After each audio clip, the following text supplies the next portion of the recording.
Wildfire smoke can make anyone sick, but people with asthma, heart disease, or pregnant women are more at risk than others. News 8's Emily Leonard spoke with a doctor on what you need to know to stay healthy. Doctor, thanks for joining us. Thank you, Emily, for having me today. Well, we mentioned people with certain conditions as the ones more at risk. Does the list go beyond that? Definitely. I think today is really a highlight of that. Our air quality index is extremely high, as you can see outside with the haziness, poor visibility. We know that poor air quality affects all populations, but more specifically, the patients more at risk and more vulnerable are those with underlying chronic lung disease, in particular COPD and asthma. So what are some things that people can do, whether they have a condition or not, to protect themselves right now?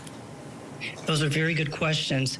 Things that we would encourage patients to do, or those who have underlying medical conditions, in particular lung disease, is to pay attention to the air quality index. This is something that could be easily found and accessed on the internet and even through weather apps on your phone.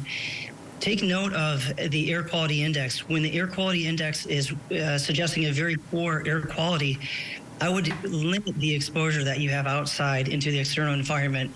And if you are exposed outside, what I would suggest is make use of a mask and a high particulate filtering mask, such as an N95, to protect you from the exposures within the environment and limit the risk of getting exposed to irritants. So is there something people can do inside their house to make sure the air inside stays clean? Absolutely, another good question. So we know right now we are in the summertime. Most of us are heating cooling our homes with air conditioning units, particularly ones within a window, and also ones that are being delivered by forced air. What we would say or recommend suggesting is recirculating the air. If you have a wall unit, understand that is pulling air from the outside environment back into the home. So even though that you're indoor, you still may be exposed to the outside irritants and pollutants coming back within the home. So we've been dealing with this for a few months now. Do you think we could run into some long-term health consequences because of this? Yes, this is a very unique time, especially in our area, more particularly with the wildfires and the poor air quality that we've experienced more commonly over the last month or two.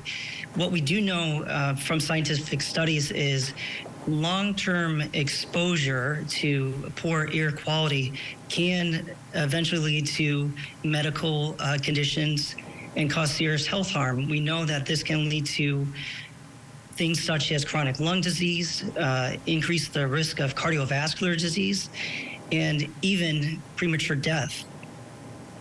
Dr. Brandon Hook, something we need to take very seriously right now. You're from the University of Michigan Health West. Thank you for joining us.